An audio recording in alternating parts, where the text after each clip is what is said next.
आशुतोष शशांक शेखर चंद्रमौलि चिदंबरा, कोटि कोटि प्रणाम शंभु, कोटि नमन दिगंबरा। दौलत छोड़ी दुनिया छोड़ी, सारा खजाना छोड़ दिया, महादेव के प्रेम दीवाने राज घराना छोड़ दिया। हर हर महादेव। आज आप सब बहुत ही मनोहारी और रोचक कथा का श्रवण करेंगे। आज की कथा बहुत ही विशेष है। अब हम सब सुनते हैं भगवान भोलेनाथ की कथा। पौराणिक कथा के अनुसार अमरावती नगर में एक धनी व्यापारी रहा करता था। दूर दूर तक उसका व्यापार फैला हुआ था। नगर में उस व्यापारी का सभी लोग बहुत मान सम्मान करते थे। इतना सब कुछ होने पर भी वह व्यापारी मन से बहुत दुखी था, क्योंकि उस व्यापारी का कोई पुत्र जो नहीं था। दिन रात उसे बस एक ही चिंता सताती रहती थी कि उसकी मृत्यु के बाद उसके इतने बड़े व्यापार और धन संपत्ति को कौन संभालेगा। पुत्र प्राप्ति की इच्छा से वह व्यापारी हर सोमवार भगवान शिव की व्रत और पूजा किया करता था। सायंकाल को वह व्यापारी शिव मंदिर में जाकर भगवान शिव के सामने घी का दीपक भी जलाता था। उस व्यापारी की भक्ति देखकर एक दिन देवी पार्वती ने भगवान शिव से कहा, हे प्रभु, ये व्यापारी आपका सच्चा भक्त है। कितने दिनों से ये सोमवार का व्रत और पूजा नियमित कर रहा है। भगवान, आप इस व्यापारी की मनोकामना अवश्य पूर्ण करें। तब भगवान शिव ने मुस्कुराते हुए कहा, हे पार्वती, इस संसार में सबको उसके कर्म के अनुसार फल की प्राप्ति होती है। प्राणी जैसा कर्म करते हैं उन्हें वैसा ही फल मिलता है। इसके बाद भी देवी पार्वती नहीं मानी। उन्होंने बार बार आग्रह करते हुए कहा, हे महादेव, हे प्रभु, आपको इस व्यापारी की इच्छा पूरी करनी ही पड़ेगी। ये आपका अनन्य भक्त है। हर सोमवार आपका विधिवत व्रत रखता है और पूजा अर्चना के बाद आपको भोग लगाकर एक समय ही भोजन भी ग्रहण करता है। आपको इसे पुत्र प्राप्ति का वरदान तो देना ही होगा प्रभु। देवी पार्वती का इतना आग्रह देखकर भगवान शिव ने कहा, देवी, तुम्हारे आग्रह पर मैं इस व्यापारी को पुत्र प्राप्ति का वरदान देता हूँ, लेकिन इसका पुत्र 16 वर्ष से अधिक जीवित नहीं रहेगा। उसी रात भगवान शिव ने स्वप्न में उस व्यापारी को दर्शन देकर उसे पुत्र प्राप्ति का वरदान दिया और उसके पुत्र के 16 वर्ष तक जीवित रहने की बात भी बताई। भगवान के वरदान से उस व्यापारी को खुशी तो हुई, लेकिन पुत्र की अल्पायु की चिंता ने उस खुशी को नष्ट कर दिया। व्यापारी अब भी पहले की तरह सोमवार का विधिवत व्रत करता रहा। कुछ महीने पश्चात उसके घर एक बहुत ही सुंदर पुत्र उत्पन्न हुआ। पुत्र जन्म से व्यापारी के घर में खुशियां भर गई। बहुत धूमधाम से पुत्र जन्म का समारोह मनाया गया। व्यापारी को पुत्र जन्म की अधिक खुशी नहीं हुई, क्योंकि उसे पुत्र की अल्पायु के रहस्य का पता था, लेकिन ये रहस्य घर में किसी और को मालूम नहीं था। विद्वान ब्राह्मणों ने उस पुत्र का नाम अमर रखा। जब अमर 12 वर्ष का हुआ तो शिक्षा के लिए उसे वाराणसी भेजने का निश्चय किया गया। व्यापारी ने अमर के मामा दीपचंद को बुलाया और कहा कि अमर को शिक्षा प्राप्त करने के लिए वाराणसी छोड़कर आओ। अमर अब अपने मामा के साथ शिक्षा प्राप्त करने के लिए चल दिया। रास्ते में जहाँ भी अमर और दीपचंद रात्रि विश्राम के लिए ठहरते, वहीं यज्ञ करते और ब्राह्मणों को भोजन भी कराते थे। लंबी यात्रा के बाद अमर और दीपचंद एक नगर में पहुंचे। उस नगर के राजा की कन्या के विवाह की खुशी में पूरे नगर को सजाया गया था। निश्चित समय पर बारात आ गई, लेकिन वर का पिता अपने बेटे के एक आंख से काना होने के कारण बहुत चिंतित था। उसे इस बात का भय सता रहा था कि राजा को इस बात का पता चलने पर कहीं वह विवाह से इनकार न कर दे, इससे उसकी बदनामी होगी। वर के पिता ने अमर को देखा तो उसके मस्तिष्क में एक विचार आया। उसने सोचा, क्यों न इस लड़के को दुल्हा बनाकर राजकुमारी से विवाह करा दूं। विवाह के बाद इसको धन देकर विदा कर दूंगा और राजकुमारी को अपने नगर में ले जाऊंगा। वर के पिता ने इस संबंध में अमर और दीपचंद से बात की। दीपचंद ने धन मिलने के लालच में वर के पिता की बात स्वीकार कर ली। और अमर को दूल्हे के वस्त्र पहनाकर राजकुमारी चंद्रिका से विवाह करा दिया गया। राजा ने बहुत सा धन देकर राजकुमारी को विदा किया। अमर जब लौट रहा था तो सच नहीं छिपा सका और उसने राजकुमारी के दुपट्टे पर लिख दिया, राजकुमारी चंद्रिका, तुम्हारा विवाह तो मेरे साथ हुआ था। मैं तो वाराणसी में शिक्षा प्राप्त करने जा रहा हूँ। अब तुम्हें जिस नवयुवक की पत्नी बनना पड़ेगा वह कान्हा है। जब राजकुमारी ने अपने दुपट्टे पर लिखा हुआ पढ़ा तो उसने काने लड़के के साथ जाने से इनकार कर दिया। राजा ने सब बातें जानकर राजकुमारी को महल में रख लिया। उधर अमर अपने मामा दीपचंद के साथ वाराणसी पहुंच गया। अमर ने गुरुकुल में पढ़ना प्रारंभ कर दिया। जब अमर की आयु 16 वर्ष की हुई तो उसने एक यज्ञ किया। यज्ञ की समाप्ति पर ब्राह्मणों को भोजन कराया और खूब अन्न वस्त्र दान किए। रात को अमर अपने शयन कक्ष में सो गया। शिवजी के वरदान के अनुसार शयनावस्था में ही अमर के प्राण पखेरु उड़ गए। सूर्योदय पर मामा अमर को मृत देखकर रोने पीटने लगा। आसपास के लोग भी एकत्र होकर दुख प्रकट करने लगे। मामा के रोने विलाप करने के स्वर समीप से गुजरते हुए भगवान शिव और माता पार्वती ने भी सुने। तब माता पार्वती ने भगवान से कहा, प्राणनाथ, मुझसे इसके रोने का स्वर सहन नहीं हो रहा। आप इस व्यक्ति के कष्ट को अवश्य दूर कीजिए। भगवान शिव ने देवी पार्वती के साथ अदृश्य रूप में जाकर अमर को देखा तो पार्वती जी से बोले, देवी, ये तो उसी व्यापारी का पुत्र है जिसे मैंने 16 वर्ष की आयु का वरदान दिया था। आज इसकी आयु तो पूरी हो गई। देवी पार्वती ने फिर भगवान शिव से निवेदन किया, हे प्राणनाथ, आप इस लड़के को जीवित कर दीजिए, नहीं तो इस लड़के के माता पिता पुत्र की मृत्यु के कारण रो रो कर अपने प्राणों का त्याग कर देंगे। इस लड़के का पिता तो आपका परम भक्त है, वर्षों से सोमवार का व्रत करते हुए आपको भोग लगा रहा है। माता पार्वती के बार बार आग्रह करने पर भगवान शिव ने उस लड़के को जीवित होने का वरदान दे दिया और कुछ ही क्षणों में वह जीवित होकर उठ बैठा। फिर शिक्षा समाप्त करके अमर मामा के साथ अपने नगर की ओर चल दिया। दोनों चलते हुए उसी नगर में पहुंचे जहां अमर का विवाह हुआ था। उस नगर में भी अमर ने यज्ञ का आयोजन किया। समीप से गुजरते हुए नगर के राजा ने यज्ञ का आयोजन देखा। तब राजा ने अमर को तुरंत पहचान लिया। यज्ञ समाप्त होने पर राजा अमर और उसके मामा को महल में ले गया और कुछ दिन उन्हें महल में रखकर बहुत सारा धन वस्त्र देकर राजकुमारी के साथ विदा कर दिया। रास्ते में सुरक्षा के लिए राजा ने बहुत से सैनिकों को भी साथ भेजा। दीपचंद ने नगर में पहुंचते ही एक दूत को घर भेजकर अपने आने की सूचना भेजी। अपने बेटे अमर के जीवित वापस लौटने की सूचना से व्यापारी बहुत प्रसन्न हुआ। व्यापारी ने अपनी पत्नी के साथ स्वयं को एक कमरे में बंद कर रखा था। भूखे प्यासे रहकर व्यापारी और उसकी पत्नी बेटे की प्रतीक्षा कर रहे थे। उन्होंने प्रतिज्ञा कर रखी थी कि यदि उन्हें अपने बेटे की मृत्यु का समाचार मिला तो वे दोनों भी अपने प्राण त्याग देंगे। व्यापारी अपनी पत्नी और मित्रों के साथ नगर के द्वार पर पहुंच गया।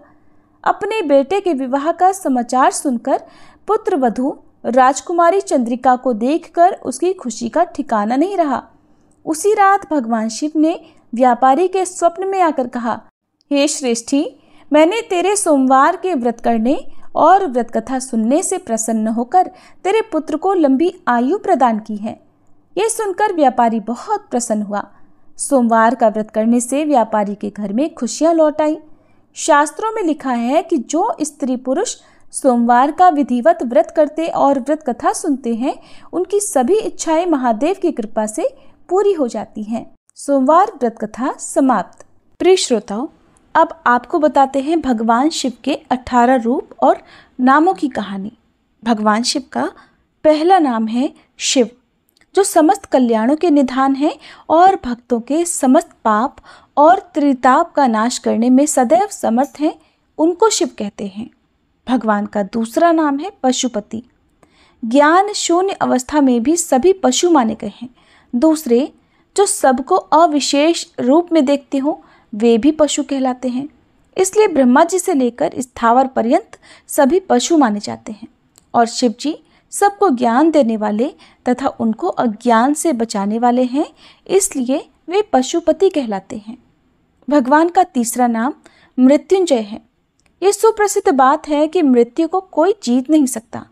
स्वयं ब्रह्मा जी भी युगांत में मृत्यु कन्या के द्वारा ब्रह्म में लीन होने पर शिव जी का एक बार निर्गुण में लय होता है, अन्यथा अनेक बार मृत्यु की ही पराजय होती है। समुद्र मंथन के दौरान भगवान शिव ने देवताओं की रक्षा के लिए विष का पान कर मृत्यु पर विजय प्राप्त की थी, इसलिए वह मृत्युंजय कहलाते हैं। भगवान शिव का चौथा नाम त्रिनेत्र है। एक बार भगवान शिव शांत रूप में बैठे हुए थे। उसी समय हिमालय पुत्री भगवती पार्वती ने हास परिहास में पीछे से जाकर भगवान शिव के दोनों नेत्र मूंद लिए। नेत्र क्या थे? भगवान शिव रूप त्रैलोक्य के चंद्र और सूर्य थे। ऐसे नेत्रों के बंद होते ही समस्त संसार में अंधकार छा गया और संसार व्याकुल हो गया।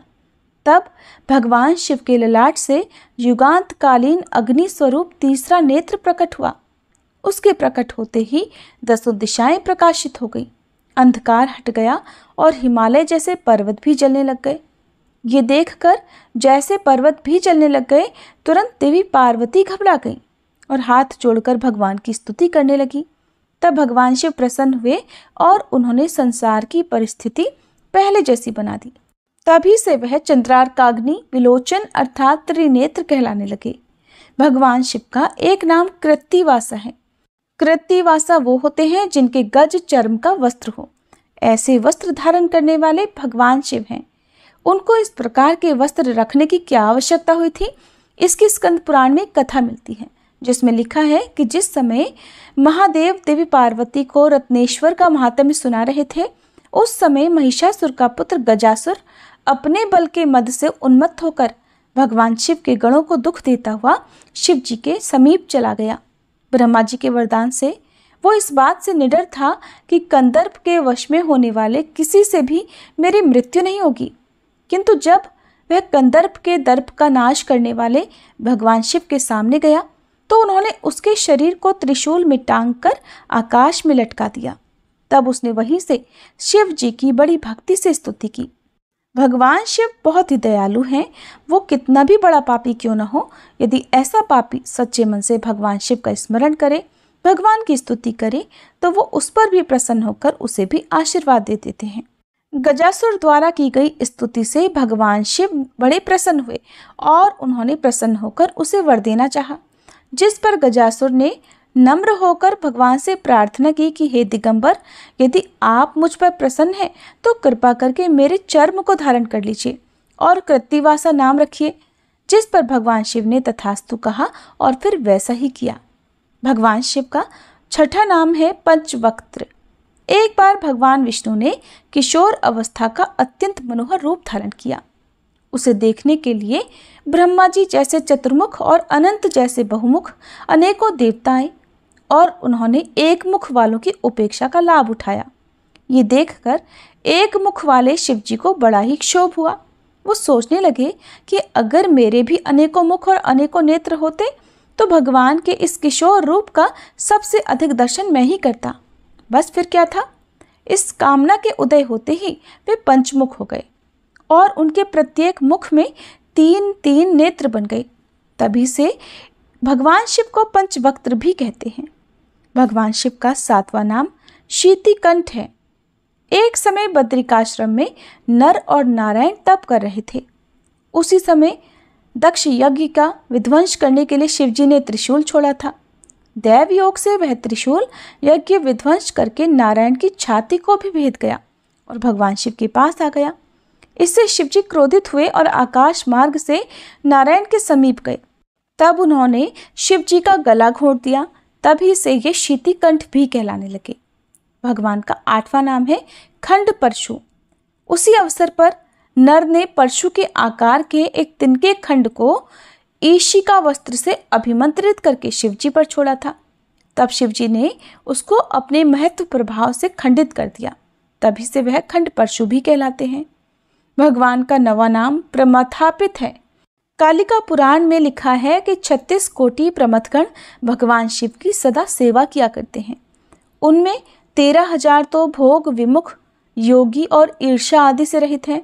शेष कामुक और क्रीड़ा विषय में भगवान शिव की सहायता करते हैं। उनके द्वारा प्रकट में किसी का कुछ भी अनिष्ट न होने पर उनकी विकटता से लोग भय से कांपते रहते हैं। भगवान का 10वां नाम गंगाधर है। संसार के हित और सगर पुत्रों के उपकार के लिए राजा भगीरथ ने त्रिभुवन व्यापिनी गंगा जी का आह्वान किया। तब ये संदेह हुआ कि आकाश से अचानक पृथ्वी पर प्रपात होने से अनेक अनिष्ट हो सकते हैं। इसलिए राजा भगीरथ की प्रार्थना से गौरी शंकर ने गंगा जी को अपनी जटामंडल में धारण कर लिया। इसी से इनका एक नाम गंगाधर भी पड़ गया। भगवान का 11वां नाम महेश्वर है। जो वेदों के आदि में ओंकार रूप से स्थित रहते हैं वो महेश्वर कहलाते हैं। संपूर्ण देवताओं में प्रधान होने के कारण भी इन्हें महेश्वर कहा जाता है। भगवान का 12वां नाम रुद्र है। दुख और उसके समस्त कारणों के नाश करने से तथा संहार आदि में क्रूर रूप धारण करने से शिव जी को रुद्र कहा जाता है। 13वां नाम विष्णु है। पृथ्वी, अप, तेज, वायु, आकाश इन 5 महाभूतों में तथा जड़, चैतन्य आदि संपूर्ण सृष्टि में जो सदैव व्याप्त रहते हैं उन्हीं को विष्णु कहते हैं। ये गुण भगवान शिव में सर्वदा विद्यमान रहता है, इसलिए शिव जी को विष्णु भी कहते हैं। 14वां नाम पितामह है। अर्यमा आदि पितरों के तथा इंद्र आदि देवों के पिता होने और ब्रह्मा जी के भी पूज्य होने से भगवान शिव को पितामह भी कहते हैं। 15वां नाम संसार वैद्य है। जिस प्रकार निदान और चिकित्सा के जानने वाले सवैद्य उत्तम प्रकार की महाऔषधियों और अनुभूत प्रयोगों से संसारियों के समस्त शारीरिक रोगों को दूर करते हैं, उसी प्रकार भगवान शिव भी अपनी स्वाभाविक दयालुता से संसारियों को भव बंधन से मुक्त करते हैं। अन्य वेद आदि शास्त्रों में भी ये सिद्ध किया गया है कि भगवान शिव अनेक प्रकार की अद्भुत, अलौकिक और चमत्कृत औषधियों के ज्ञाता हैं। उनके पास से अनेक प्रकार की महाऔषधियाँ प्राप्त हो सकती हैं और वे मनुष्यों के सिवा पशु, पक्षी और कीट पतंग आदि ही नहीं, स्थावर जंगमात्मक संपूर्ण सृष्टि के प्राणी मात्र की प्रत्येक व्याधि, प्रत्येक रोग के ज्ञाता और उसको दूर करने वाले भी हैं। इसलिए वह संसार वैद्य नाम से भी जाने जाते हैं। भगवान शिव का 16वां नाम है सर्वज्ञ। तीनों लोकों और तीनों काल की संपूर्ण बातों को भगवान सदाशिव अनायास जान लेते हैं, इसी से उन्हें सर्वज्ञ कहते हैं। भगवान शिव का 17वां नाम है परमात्मा। अब तक बताए गए सभी गुणों से संयुक्त होने और समस्त जीवों की आत्मा होने से भगवान शिव परमात्मा भी कहलाते हैं। भगवान शिव का 18वां नाम है कपाली। श्री ब्रह्मा जी के मस्तक को काटकर उनके मस्तक को कई दिनों तक अपने कर में धारण करने से आप कपाली कहे जाते हैं। तो ये थी भगवान शिव के 18 नामों की जानकारी। अगर आपको पसंद आई हो तो वीडियो को लाइक जरूर कीजिएगा।